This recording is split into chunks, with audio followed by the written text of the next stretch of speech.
And now it is my very big pleasure to introduce our featured speaker today, Gasali Adeyemo. Thank you. Good morning, everybody. Good morning. But before I begin my PowerPoint presentation this morning, Alex, I know you in the audience. Thank you. Ellery and Tracy, and there's so many people in the organization who brought me here this morning.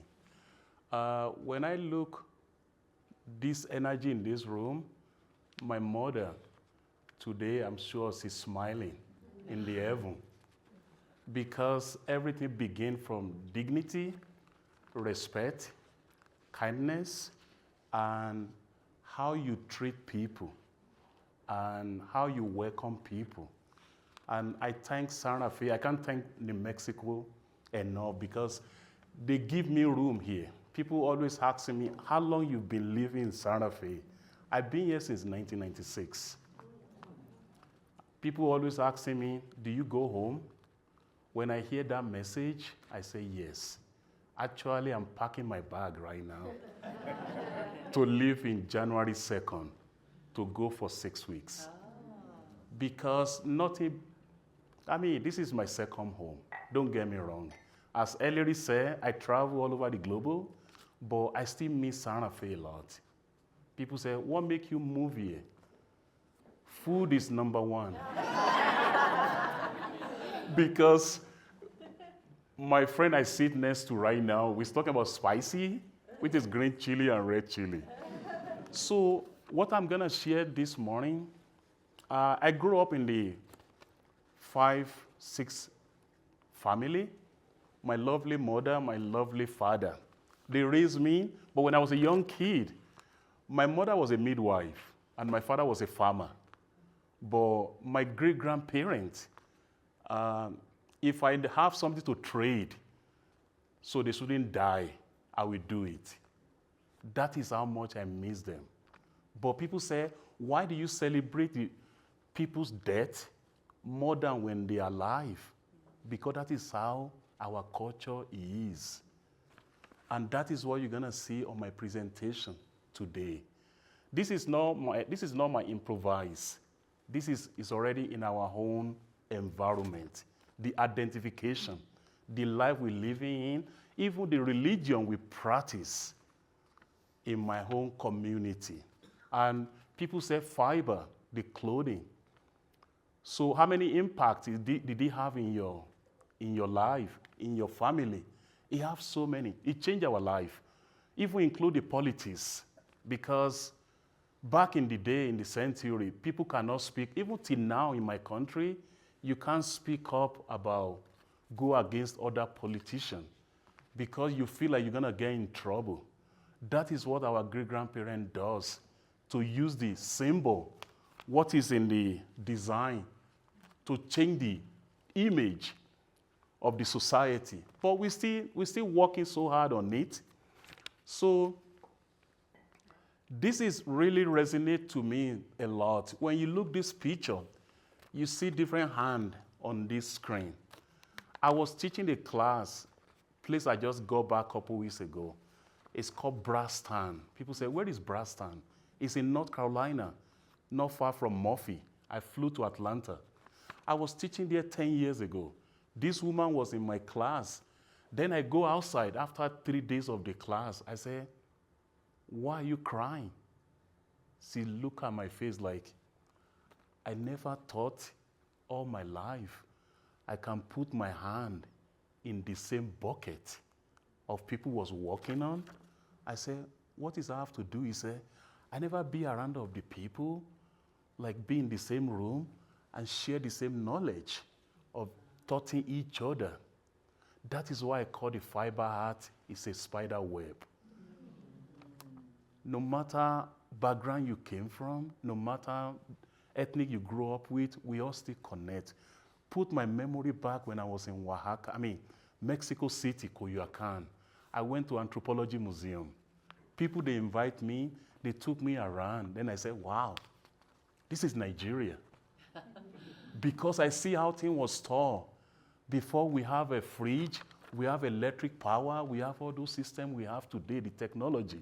The way we protect what we have in the environment where we grow up in our own society. So I have a limit time to talk today. It's not going to be too long. But I'm going to go a little, not too quick.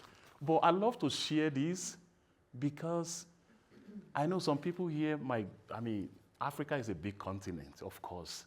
We are huge. And that is why I love to show this, because the clothing, it have impact in our own society. And even I'm sure I have a brother here in this room. He can witness about this. When I first came to this country, I didn't know you have to carry your identification. But until when I was landing in New York in '96. So my dress code speak for me, who I am. Anywhere I go, people say, oh, he's a Yoruba man. Because when I go out in Nigeria, maybe I will just go to like couple neighbor. My mom said, where are you going? Because I forgot a little indigo or something hat on my head. It's a dress code. Also because you grew up as a Muslim, Arabic, in your own society. So this is where I grew up, which is, I'm sure the language is still growing. But when I left, which I still go back every year, it's 250 dialects. So people say, how are you going to understand that? It's impossible. Unless if you live close by from Albuquerque, San Rafael, Española, Taos, you can understand what people are talking about. So you can see how deep it is. And when I begin this morning, dignity, respect, kindness, people walk behind you, even if they are not older than you. Hold the door for them. Let them in before you. You don't have to go to church every day and pray. You don't have to go to mosque. But the prayer people send to you, that is why we work so hard in our community to make sure we get a lot of what we need from our grandparents and our parents just to pray for us.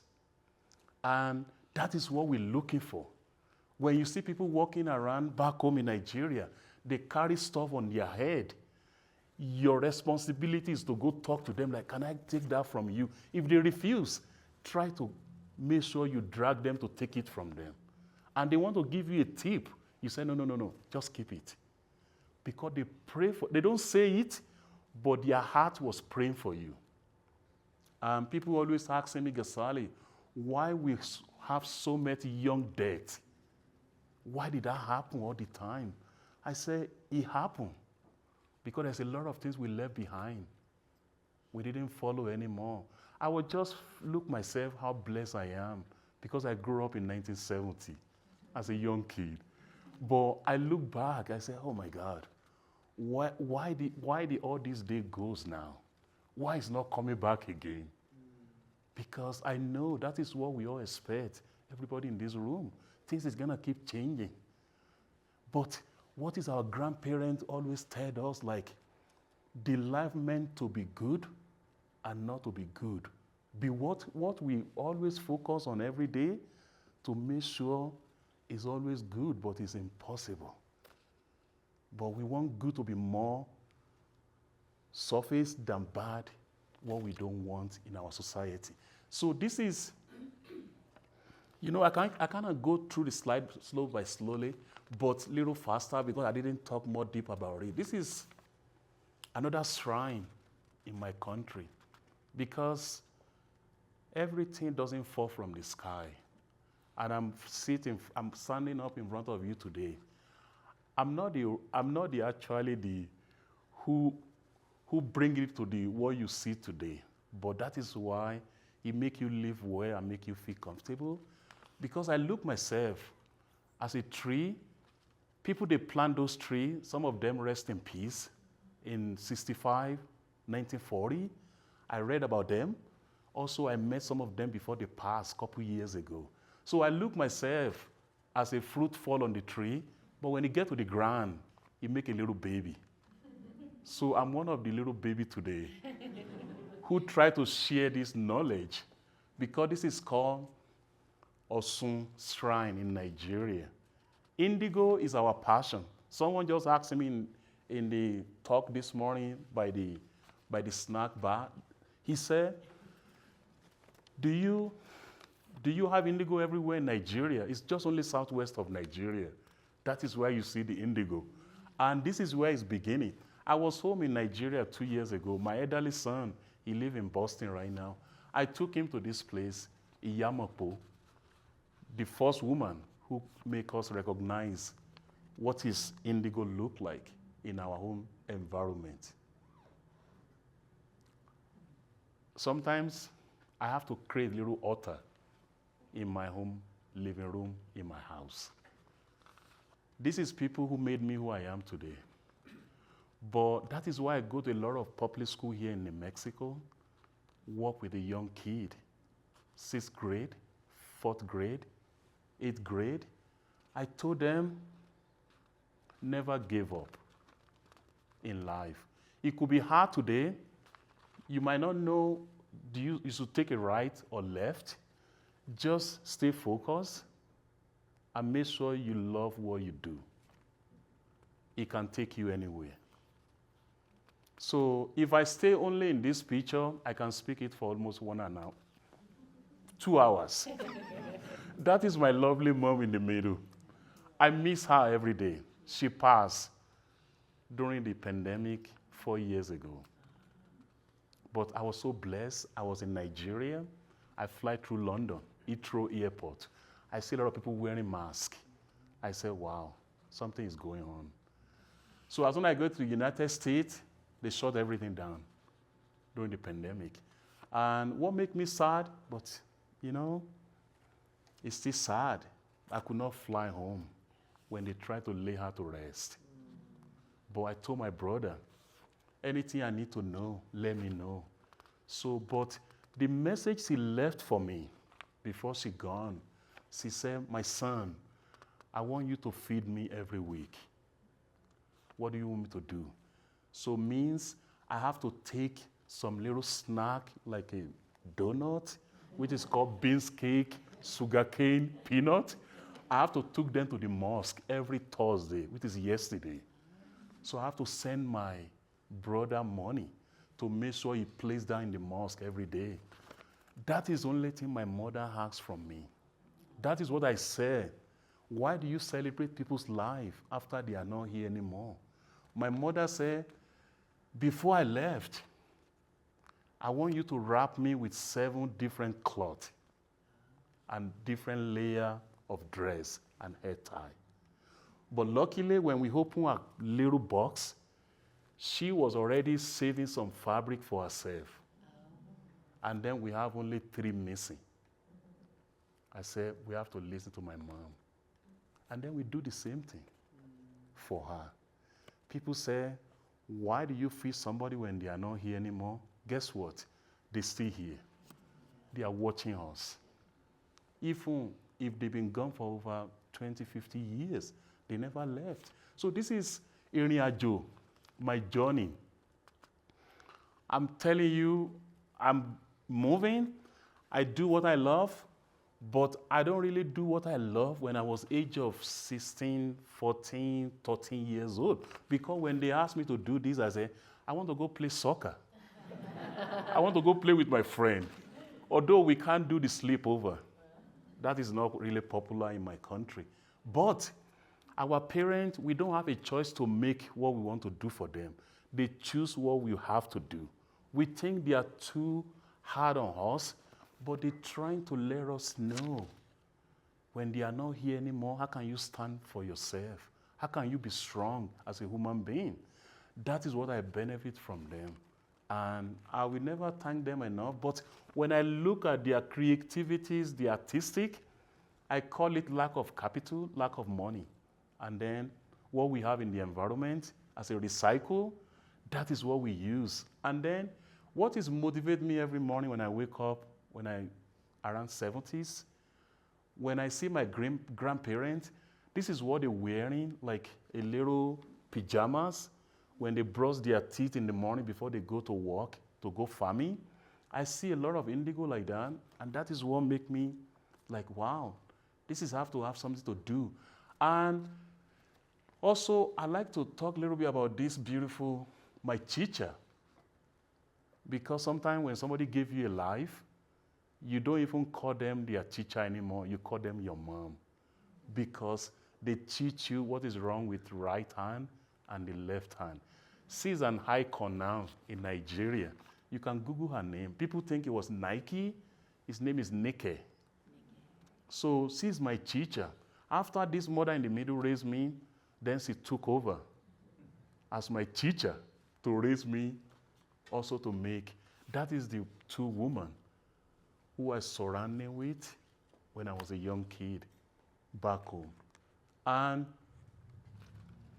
passing the knowledge, this is wake me up every day because because what I really do when I was a young kid, to be able to focus and say, well, how we can be able to preserve the tradition.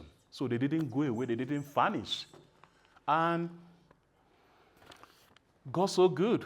My daughter, she go to Mandela. Her name is Lila. She go to Mandela here in Agrafia School.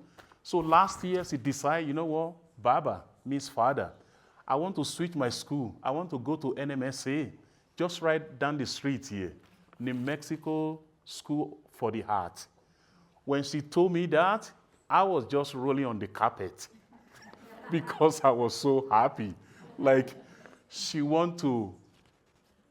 because when I was a young kid, I always tell my children, this is because they ask me, you came here by yourself. How do you make it this so far? I say, children, when you can watch me, right? They say, we are watching you. So they're watching me in my studio behind my house every day. So she decided to come to New Mexico School for the Heart. And she just have like 2 openings. One of her work was select to be in the show. So what is really motivate me about what she does is she used a lot of leftover of my work. That is what she creates in her own vision of what she wants to do as a visual art. So this is picture, the one way back there on the right side when I was in Kolkata, India. And I go all over the places when people have a lot of symposium. They want me to work with a young kid to make sure they see how the traditional was so important, how to preserve it so they don't vanish and they stay the same. And you can see the pattern, the belonging, the design can only use to send to the community. People still ask, do they still wearing this? Of course, we're still wearing them because the only thing you can think of, what is the nearest things close to your life is your fiber, what you put on. And that is why we try to focus on indigo, came from the plant. Because when your skin breathe, what do they breathe to? Are they breathe to something natural or something toxic or something is not good for the environment? That is what even motivates me more about the indigo. And people always asking me, oh, do you grow your indigo here? No. My indigo bring from home. But I share a lot of seed to people who live in Florida. I was just in Puerto Rico 2 years ago when I was teaching down there. The sister who I met in Boston a long time ago, she grew them, and that is what we're working on as a fresh plant to create a beautiful blue shade. And you can see, it's not ordinary dye. Indigo relates to spiritual purpose in my culture. That is why we say it's deeper than blue. It's not just people say, oh, I love your clothes, Gasali. I love the way he look on you, but there's so many things behind it, which is deeper than blue. The color himself we use. You can see it's a color of love. People say, why do you call it color of love? It's a color of medicine. People say, that's why I said from beginning. My mother was a midwife, and my father, he was a healer. So when my father left first, my brother right now, who I was followed as a third child, second child, now he's doing the same thing my father do right now, just to healing people. Because back in the olden days, when our parent was healing people in the community, they don't collect any dime. They don't collect any money. They do it for free. But right now, things change. That is why we are so struggle right now back home, because when medicine came to this life, in this planet, the plant grew by himself. You just have to understand their language when you speak to them before you work with them. But now people start to collect the money before they heal people. And the medicine doesn't work the way it's supposed to anymore. Why? Because it's not in the agreement that you're supposed to charge anybody before you use those plants. So things has been changing like that. And you can see, as I said, color of love, color of medicine. This is how it began with. People say, oh, I wish you have a magic that to let it stay green. But you won't, because indigo, when it go into the dye vat, it's like a grain. And that is why I call it chameleon. Chameleon, when we go to the jungle in Nigeria, we wear the colorful dress and it pick your color really quick. The same thing. It just need to oxidize. When I was teaching the class, I said like 2 weeks ago in North Carolina, the person said, oh, can you let it stay green? I said, no, we have to take it out to oxidize. And then you get the blue dye. And you can see it's so metallic.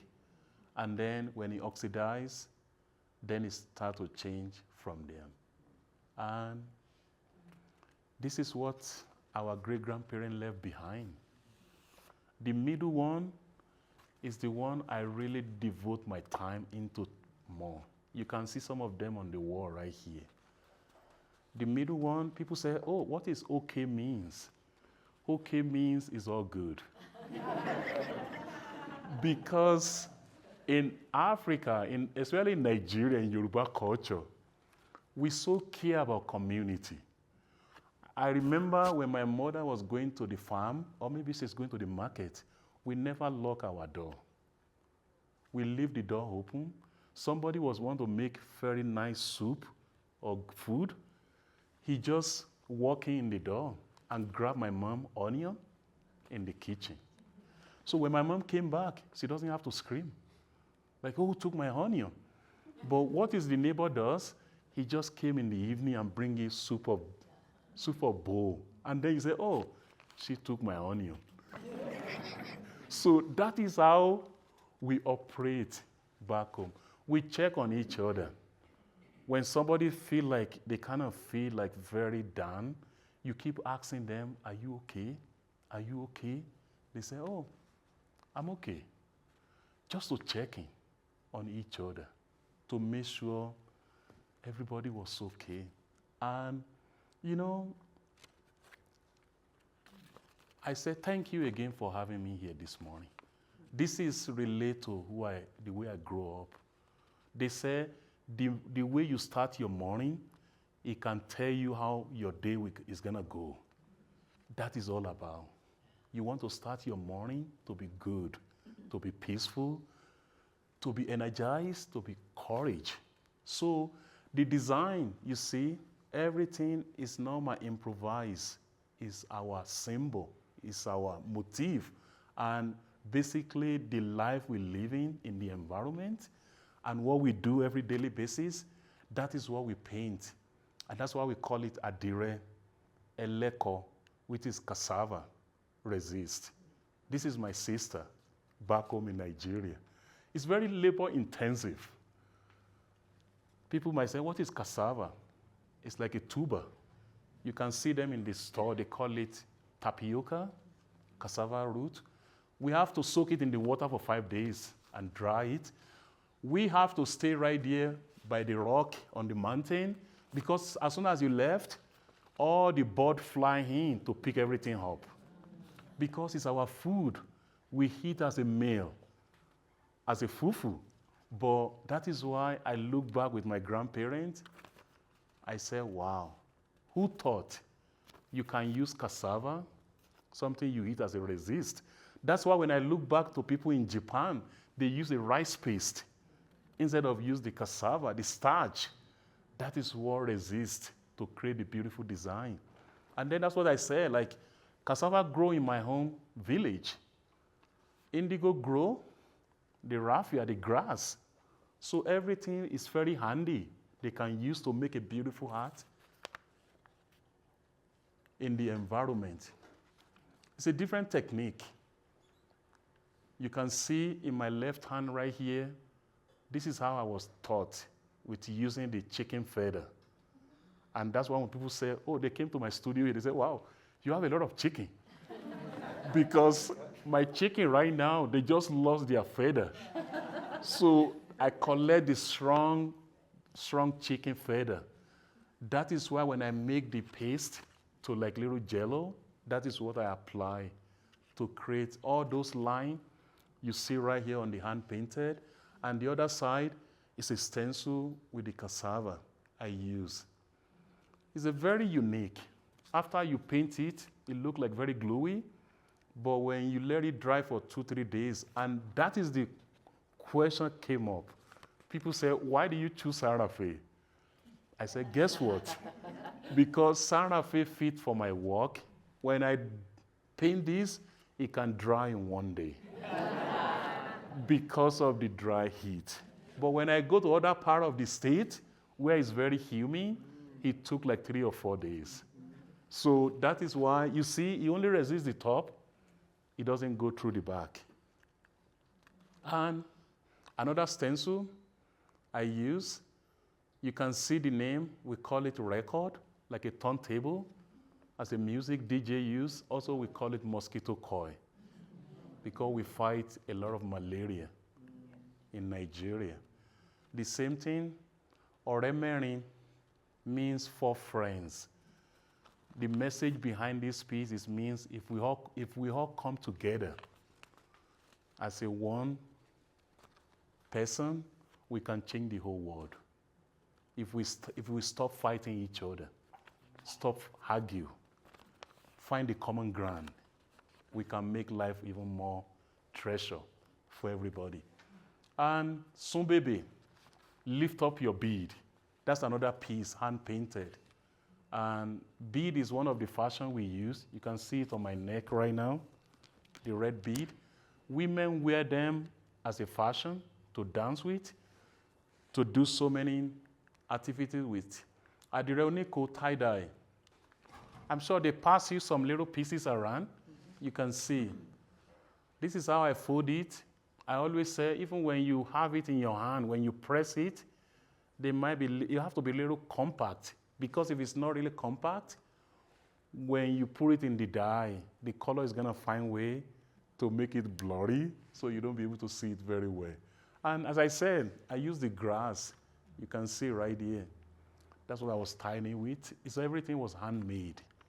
And it's just, I let people know sometimes when you do something by hand, he really works well with your brain, with your mind. My elderly son, when he was so young, he used to watch me in my studio. Sometimes he asked me, Baba, with his father, why you always smiling by yourself? I said, what do you mean? He said, anytime I see with you in the studio, you're always smiling. Where are you? Because I'm not in my studio.